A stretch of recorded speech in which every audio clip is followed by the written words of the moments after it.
చెబుతున్నాడు, ఆనాడే మీరు పరిశుద్ధ సంఘముగా కూడవలెను, చాటింపవలెను అన్నాడు. ఏ సంఘంగా కూడుకోవాలట? మొట్టమొదటిగా పరిశుద్ధ సంఘంగా మీరు కూడుకోవాలి, పరిశుద్ధ సంఘంగా మీరు కట్టబడాలి అంటున్నాడు. మరి పరిశుద్ధ సంఘముగా, పరిశుద్ధులుగా మనం కట్టబడుతున్నాము. ఈరోజు సంఘంలో ఉంటున్నామంటున్నాము, సంఘానికి వెళ్తున్నాం అంటున్నాము, సంఘంలో నేను ఉన్నానంటున్నాము. మరి పరిశుద్ధ సంఘముగా మనం కట్టబడి ఉన్నామా? సంఘంలో సభ్యత్వం ఉండొచ్చు, సంఘంలో నువ్వు చేయించినటువంటివి వస్తువులు ఉండొచ్చు, సంఘంలో నీకు అధికారం ఉండొచ్చు, సంఘములో నీకు అర్హత ఉండొచ్చు. కానీ పరిశుద్ధుల సంఘములో మనము కట్టబడి ఉన్నామా? మనం పరిశుద్ధుల సంఘముగా పిలువబడే అర్హతలో మనం ఉన్నామా? అదే చెప్తున్నాడు ఆయన. మీరు మొట్టమొదటిగా చేయవలసినదే ఏమిటంటే పరిశుద్ధుల సంఘముగా మీరు కట్టబడాలి అంటున్నాడు.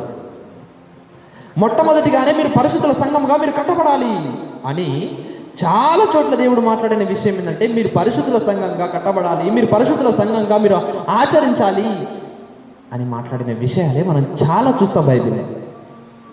అయితే ఈరోజు దేవుడు ఏదైతే పరిశుద్ధ సంఘంగా మీరు కూడుకోవాలనేటువంటి చెప్పినటువంటి విషయాన్ని విడిచిపెట్టి ఈరోజు సంఘంగా కట్టబడుతున్నాం, కానీ పరిశుద్ధత అన్నదే లేకుండా పోయింది. ఈరోజు ఒక సంఘంగా కూడుకోవాలి అన్న మాట వరకే మనం పరిమితం అయిపోయినాము. సంఘంగా కూడుకుంటున్నాం, వెళ్ళిపోతున్నాం. కానీ పరిశుద్ధ సంఘంగా మీరు మొట్టమొదటిగా కూడుకోవాలన్నాడు దేవుడు. మరి పరిశుద్ధ సంఘంగా మనం కట్టబడుతున్నామా?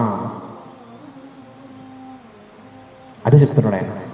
మీరు మొట్టమొదటిగా చేయాలనుకున్నటువంటి పని ఏంటంటే మీరు పరిశుద్ధులుగా మీరు నిలబడాలి అని చెప్తున్నటువంటి విషయాన్ని ఒక్కసారి మనం ఆలోచన చేసినప్పుడు, మరి పరిశుద్ధుల సంఘముగా మీరు కట్టబడాలంటున్నాడు. పరిశుద్ధుల సంఘంగా మనం కట్టబడ్డామా? ఒక్కసారి ఆలోచించండి సంఘమా అని మాట్లాడుతున్నాడు. పరిశుద్ధుల సంఘంగా ఒకవేళ కట్టబడకుండా నేను సంఘంలో ఉన్నాను, సంఘంలో సభ్యత్వం ఉంది, సంఘంలో నాకు అధికారం ఉంది, నేను సంఘంలో ఏదైనా చేయొచ్చు అని ఒకవేళ నువ్వు అనుకుంటే, మొట్టమొదటిగా ఆయన చెబుతున్న పని ఏది అంటే నువ్వు పరిశుద్ధుల సంఘంలో నువ్వు ఉండాలి అంటున్నాడు.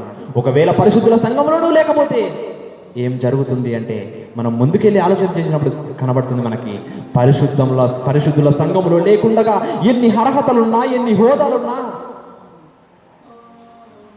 నువ్వు ఏ రోజు తప్పకుండా చర్చికి వచ్చినా నువ్వు పరిశుద్ధుల సంఘములో లేకుండగా, నువ్వు ఆ సంఘములో లేకుండగా ఏ సంఘములో ఉన్నా, ఏ డినామినేషన్లో ఉన్నా, ఎంత పెద్ద సంఘములో, ఎంత గొప్ప సంఘములో ఉన్నా, నువ్వు పరిశుద్ధుల సంఘములో, మనం పరిశుద్ధుల సంఘములో లేకపోతే ఏ దాంట్లో ఉన్నా కూడా అంతా వేస్టే, అంతా ఉపయోగం లేనిదే.